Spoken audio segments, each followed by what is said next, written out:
La Iglesia de Cristo de El Salvador presenta su programa Lea la Biblia. Quédese con nosotros. Entra en la presencia del Señor con gratitud y alza tu voz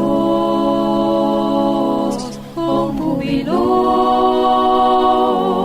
Da gloria y honra y alabanza al Señor,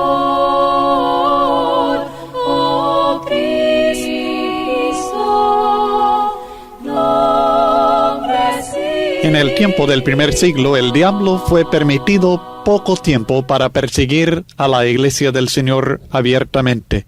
Él pensaba destruir a la iglesia y frustrar así el plan divino de salvar a los hombres por medio de Cristo Jesús en la iglesia, los llamados de Dios.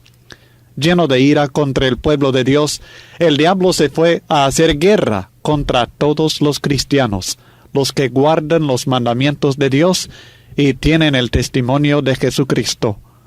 Pero para llevar a cabo esta guerra, como siempre, Satanás tuvo que hacer uso de algún instrumento.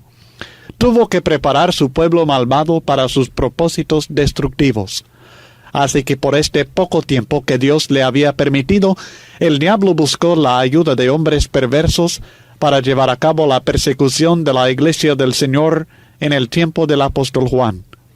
El capítulo 12 del Apocalipsis nos ha explicado que todos los problemas de la iglesia se debieron a esta ira insaciable del diablo que por poco tiempo pudo expresarse abiertamente contra la iglesia de Cristo.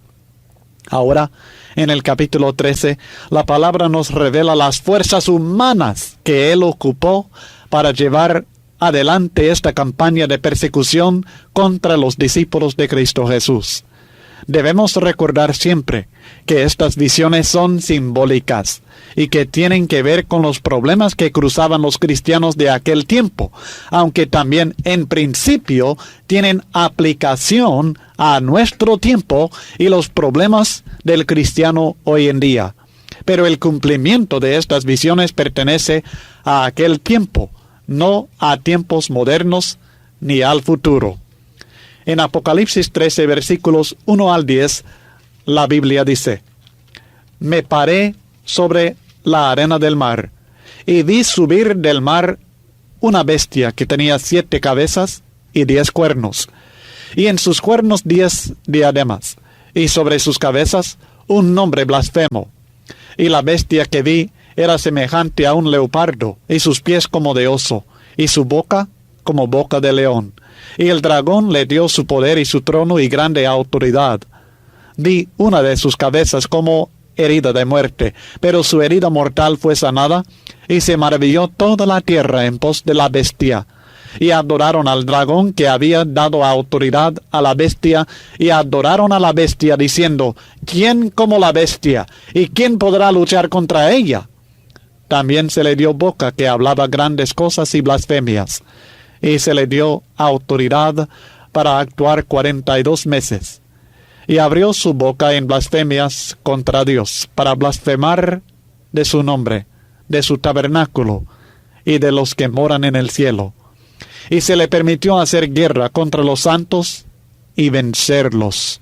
También se le dio autoridad sobre toda tribu, pueblo, lengua y nación, y la adoraron todos los moradores de la tierra cuyos nombres no estaban escritos en el libro de la vida del Cordero, que fue inmolado desde el principio del mundo.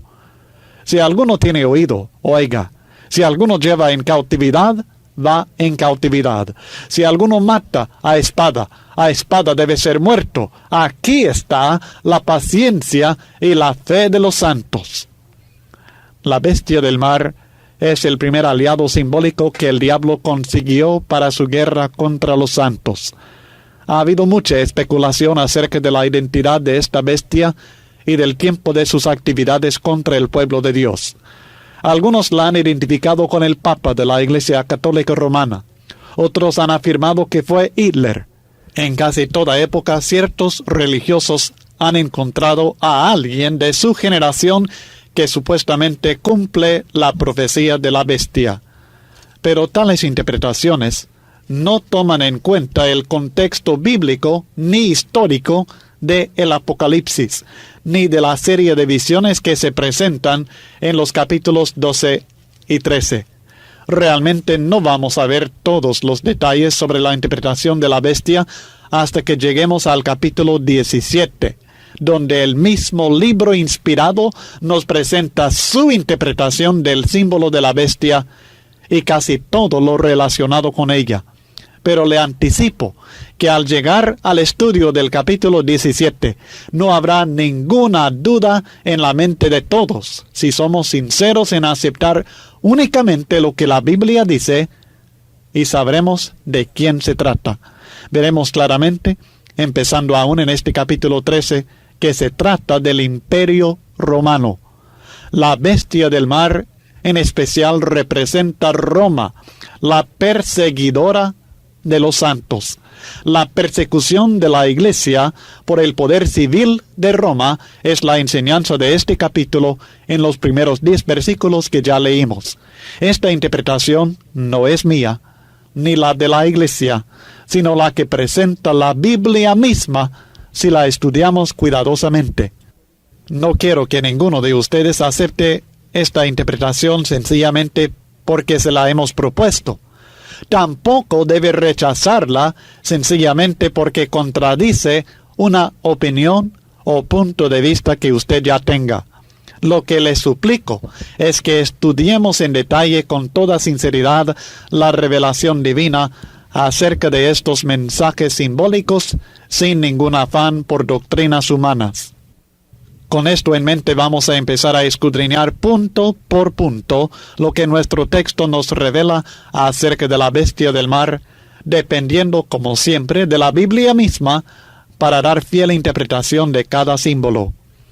Esta bestia se origina del mar. Vi subir del mar una bestia. Apocalipsis 13, versículo 1. En el capítulo 17, versículo 1, encontramos a esta bestia llevando a una gran ramera que estaba sentada sobre muchas aguas. Y el versículo 15 declara: las aguas que has visto donde la ramera se sienta son pueblos, muchedumbres, naciones y lenguas. Apocalipsis 17, 15. Este versículo ya está dando una interpretación. No es otro simbolismo. Las aguas son, dice el texto bíblico, es decir, que las aguas representan pueblos, muchedumbres, naciones y lenguas. Es decir, que esta bestia que sube de las aguas del mar surgió de entre las naciones. Es una nación. Como ya notamos, se trata del Imperio Romano. Veremos más indicaciones más convincentes todavía enseguida que esta bestia ciertamente es el poder civil de una nación, y la única que puede ser en el tiempo de los cristianos primitivos es el Imperio Romano. Los versículos 1 al 5 hablan de la autoridad de la bestia del mar. Tenía 7 cabezas y 10 cuernos, y en sus cuernos 10 diademas. Apocalipsis 13, versículo 1. Los cuernos son símbolos de poder o autoridad, como también las diademas y las cabezas que tenía la bestia. No es débil este enemigo de Dios, sino que ha sido dotado de gran poder y autoridad. Recibió del dragón su poder y su trono y grande autoridad. Capítulo 13, versículo 2. Así que se trata de una nación, un reinado poderoso que tenía un trono, lo que Cristo ya identificó como el trono de Satanás en su mensaje a la iglesia en Pérgamo, en Apocalipsis 2, versículo 13. Esta es otra evidencia que se trata de un poder civil, un reino, porque tiene un trono poderoso, grande autoridad entre las naciones. Y esta autoridad fue recibida del diablo mismo, del dragón. No hay duda que se trata de un reino que Satanás estaba ocupando en la guerra contra la iglesia del Señor.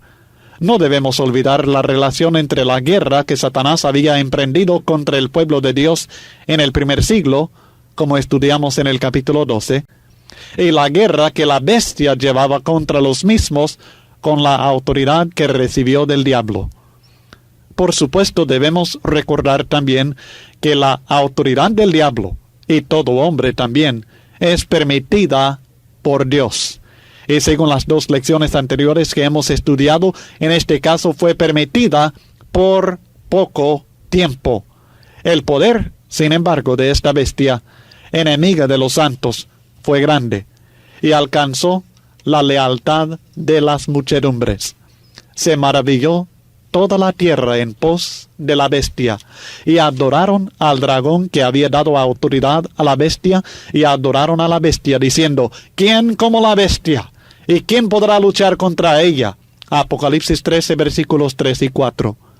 Un enemigo realmente temible es el que se presenta en este símbolo. Aparentemente sería un enemigo invencible, un enemigo que todo el mundo ayudaría en su lucha contra los santos.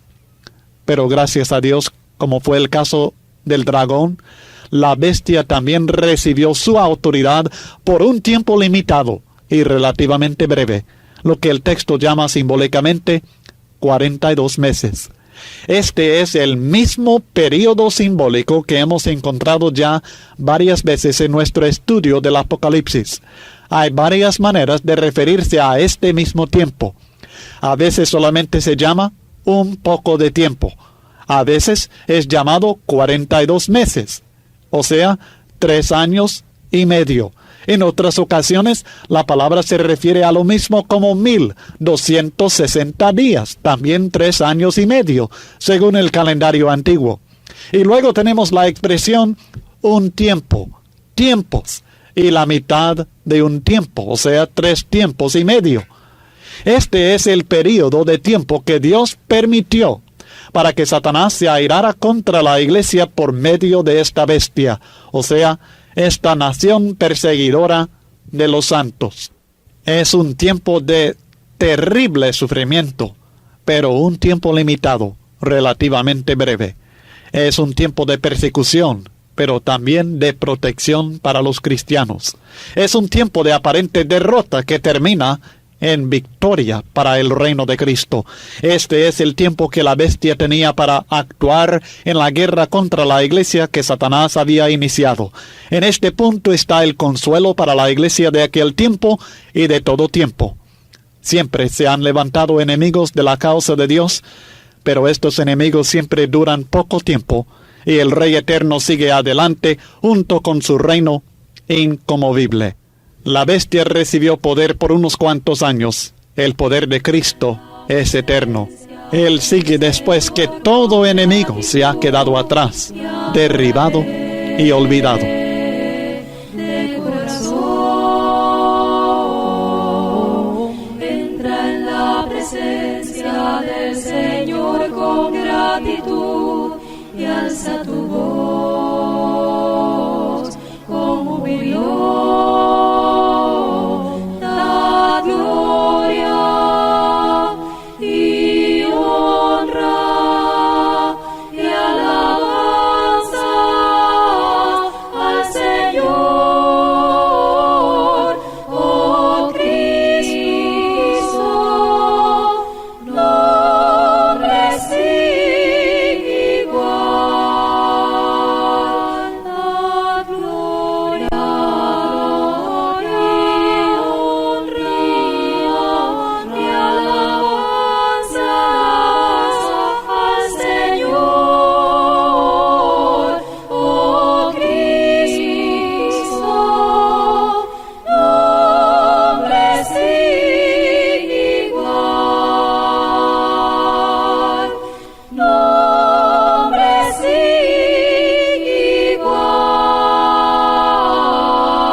Continuamos con nuestro programa Lea la Biblia. Este es Julio Mejía dándole una vez más la bienvenida. En San Juan capítulo 2, de acuerdo con las Escrituras, tenemos el principio de señales que nuestro Señor Jesucristo comenzó a realizar con motivo de su ministerio. Y comenzando en el versículo 1 de San Juan 2, leemos así: El tercer día se hicieron unas bodas en Caná de Galilea, y estaba allí la madre de Jesús. Y fue también llamado Jesús y sus discípulos a las bodas. Y faltando el vino, la madre de Jesús le dijo: no tienen vino. Jesús le dijo: ¿qué tienes conmigo, mujer? Aún no ha venido mi hora. Pero su madre le dijo a los que servían: haced todo lo que os dijere. Y estaban allí 6 tinajas de piedra, de agua, conforme a la purificación de los judíos, y en cada una de ellas cabían 2 o 3 cántaros. Jesús les dijo: llenad estas tinajas de agua, y ellos la llenaron hasta arriba. Y les dice luego: sacad ahora y presentad al maestresala. Y ellos lo hicieron. Y cuando el maestresala probó el agua hecha vino, y no sabía de dónde venía, mas los que servían lo sabían, porque habían sacado el agua, el maestresala llamó al esposo y le dijo: todo hombre pone el buen vino primero, y cuando ya están satisfechos, saca el peor, mas tú has guardado el buen vino hasta ahora. Y luego el versículo 11 dice: este principio de señales hizo el Señor en Caná de Galilea, y manifestó su gloria, y sus discípulos creyeron en él. Hay muchas cosas que nosotros podemos decir acerca de este texto. Por ejemplo, podríamos hablar de las costumbres serias y muy buenas que reflejan que tenían aquellos que pensaban casarse.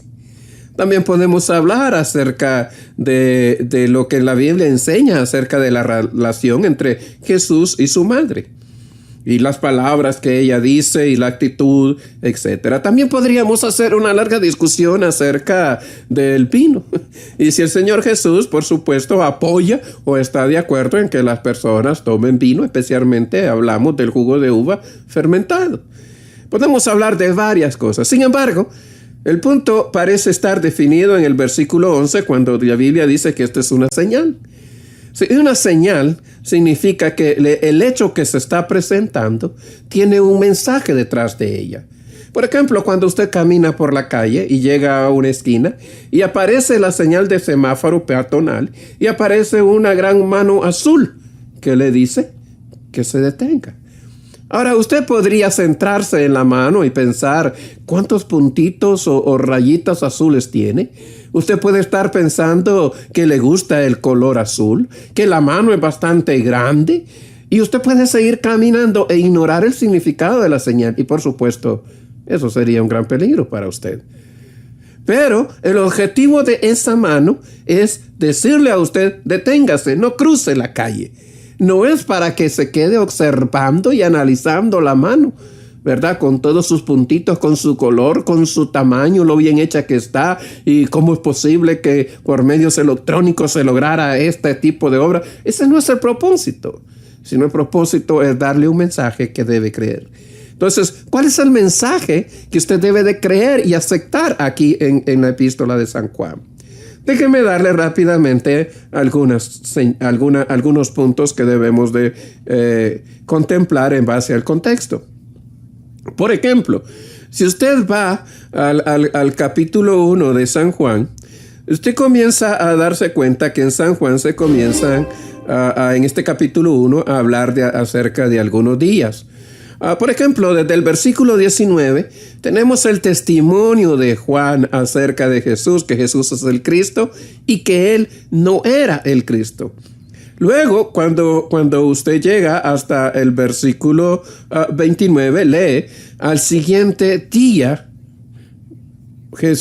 Juan ve a Jesús y dice aquí: el Cordero de Dios que quita el pecado del mundo. Al siguiente día del testimonio que él dio. Entonces, de acuerdo con el capítulo 1, van 2 días. Si usted avanza un poquito más al versículo 35, la Biblia dice: al siguiente día, una vez más. Y esta vez es cuando Jesús llama a sus primeros 2 discípulos. Con esto tenemos ya el día tercero, el día del testimonio de Juan, de que no es el Cristo. El segundo día sería el testimonio de Juan acerca de que Cristo es el Cordero. El tercer día, la llamada de 2 de sus discípulos. Avanza un poquito más en el capítulo 1 y llega al versículo 43. Y allí una vez más se habla de el siguiente día. Y allí en ese día es cuando el Señor halla a Felipe y luego a Natanael. Entonces tenemos 4 días en el capítulo 1. Entonces, al llegar al capítulo 2, versículo 1, y leemos el tercer día, este tercer día se cuenta a partir del 4º día, es decir, después de Natanael. Entonces son 7 días. Y esto es importante, porque el número 7 entre los judíos y en la numerología bíblica representa lo que es completo, lo que es perfecto. Usted sabe, como muchos han sugerido, ¿verdad? Esto tiene que ver, evidentemente, con el significado de los números entre los judíos. Por ejemplo, usted notará que inmediatamente se habla aquí de una boda. El versículo 1, el tercer día se hicieron unas bodas en Caná de Galilea. Y hablamos de que una boda es un compromiso muy serio. De hecho, una boda llevaba por lo menos un año de preparación. Y la celebración debía de demostrar cómo, en este caso, el proveedor, es decir, el esposo, sabía prepararse para celebrar esta boda, porque esto era una representación de cómo él sería un buen proveedor para su futura esposa y para su familia. Por eso es interesante que cuando en el versículo 3 la madre del Señor Jesús dice que no hay vino, esto evidentemente era un choque, porque si esta persona no fue capaz de proveer vino para todas las personas en esa celebración, entonces esta persona estaba demostrando que no era un buen proveedor y que no iba a hacerlo así para su familia, aparte de que eso podría tener incluso hasta consecuencias legales dentro de la sociedad judía. Mire, usted puede pensar que dar vino para una festividad es relativamente fácil. Es decir, nuestras celebraciones de boda duran algunas pocas horas en un día. Pero entre los judíos solían llegar a durar hasta 7 días. Y todas las personas del pueblo estaban invitadas. Así que realmente significaba estar muy bien preparados. De acuerdo con el libro de Salmos 104, versículo 15, se dice que al vino alegra el corazón del hombre. El vino alegra el corazón del hombre. Entonces usted puede ver que evidentemente el vino en una boda representaba casi lo que hoy representa tal vez el pastel en la boda y especialmente en una fiesta de cumpleaños. Y si no hay pastel en la fiesta de cumpleaños, esa no es fiesta de cumpleaños. Entonces entre los judíos, si en una celebración, especialmente en una boda, no hay vino, no hay alegría. Si falta el vino, falta el gozo. Eso es lo que está diciéndonos este pasaje. ¿Por qué faltó el vino? Eso no importa. Lo importante es que esta falta de vino era una desgracia, era una vergüenza. Era un símbolo o un signo de que este esposo era mal proveedor y sería un mal proveedor para su casa en el futuro. Y esto sería el testimonio del resto de su vida. Esta es la razón por la cual la madre del Señor Jesús llega a donde Jesús y le dice, falta el vino. Falta el gozo. Continuando con nuestro estudio de San Juan capítulo 2, bueno, hemos dicho, la madre del Señor le dice, no tienen vino, falta el gozo. Y obviamente usted conoce el resto de la historia. Y vamos a avanzar por causa del tiempo hasta el versículo 6. Y dice la Biblia que estaban allí 6 tinajas de piedra. Bueno, una vez más hemos de entender lo que representa esto. Porque estamos hablando de una señal. 6 tinajas representa el número 6, la imperfección, lo incompleto. Algo que está a punto de llegar a lo perfecto, pero se queda limitado. Pues usted sabe que la diferencia entre 6 y 7, que es lo perfecto, lo completo, solo es un número. Entonces, 6 está muy por encima de los demás números, casi llegando a lo perfecto, pero se queda corto. Entonces, el número 6, por eso también representa, o como dice el libro de Apocalipsis o Revelaciones, es número de hombre. Y representa algo que es incompleto. Se habla de tinajas de piedra aquí, y uno debe preguntarse, ¿y por qué la Biblia da este detalle de que son de piedra? Porque las tinajas no todas eran de piedras, algunas eran hechas de barro, pero porque aquí especifica que son de piedra. ¿Cuál es la razón detrás de ello? Bueno, usted lee en el mismo versículo 6 que dice que estas tinajas de piedra contenían agua conforme a la purificación de los judíos, es decir, para la purificación que realizaban los judíos. Si usted lee en San Marcos capítulo 7, versículo 3, ahí se nos informa por Espíritu Santo que los judíos para comer solían lavarse las manos hasta 7 veces. Entonces están en una celebración de boda por varios días. Y los judíos, entre comida y comida, se lavaban las manos. Y a eso se refiere esto cuando habla de la purificación. Ahora, Dios había dado mandamientos para lavamiento, de purificación. Pero los judíos en su tradición habían llegado a más. Y por eso ellos llegaban al punto de lavarse hasta 7 veces y no podían comer nada si no se lavaban las manos antes. Pero eso no era porque los mandamientos de Dios dijeran expresamente eso, sino porque esa es la conclusión a la que ellos habían llegado y tal conclusión habían impuesto como doctrinas. Bueno, entonces usted podrá notar que ahora podríamos hacer una relación de lo que está pasando aquí. 6 significa algo incompleto. Y tinajas de piedra bien puede representar el antiguo pacto. ¿Recuerda usted que cuando Moisés recibió las leyes de Dios, las recibió en tablas de piedra? Y por supuesto, ahí estaban todas las ceremonias y los mandamientos del Señor. Y de ahí los judíos habían sacado sus propias conclusiones. Bueno, si esto es así, entonces usted debe entender que cuando Jesucristo dijo que estas tinajas había que llenarlas, eso significa que no estaban llenas. Esa es la implicancia. Es decir, ¿por qué se llena una tinaja de agua? Porque no está llena de agua. Tendría algo de agua, pero no está llena. Y esto es interesante, porque podríamos estar hablando evidentemente de que la ley de Moisés no cumple con ciertas cosas. Y la ley de Moisés evidentemente no satisface las necesidades completas espirituales del ser humano. Por ejemplo, está llena de agua.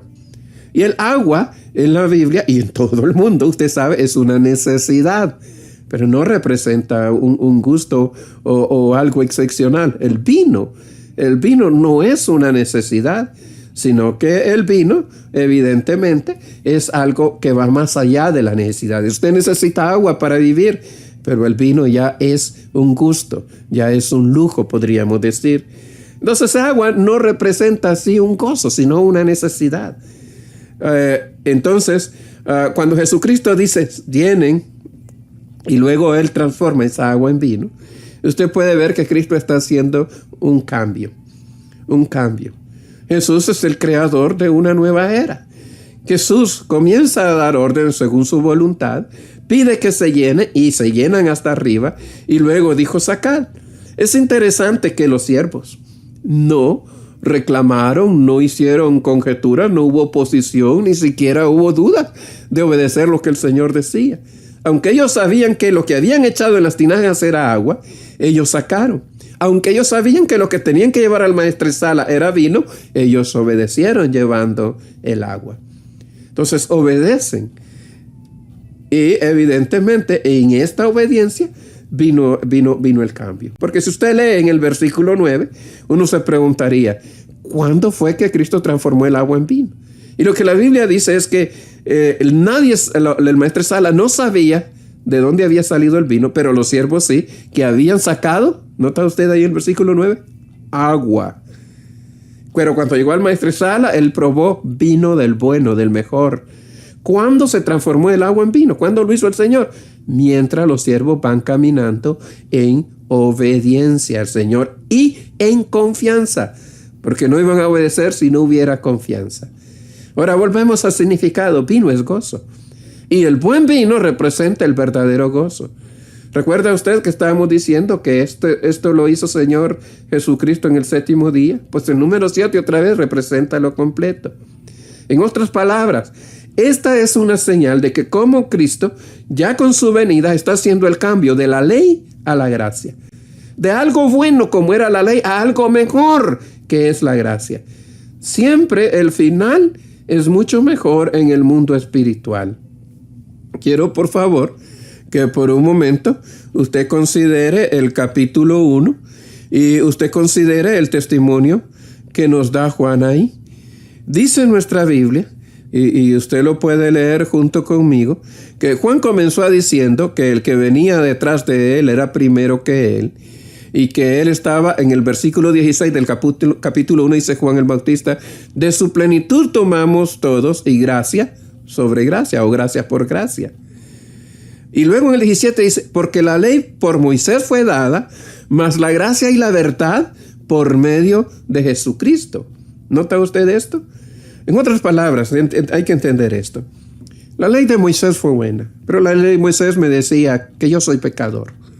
La ley de Moisés me enseña cuán pecador soy. La ley de Moisés me enseña qué es pecado, porque a veces yo no sé lo que es pecado a menos que la ley me lo diga.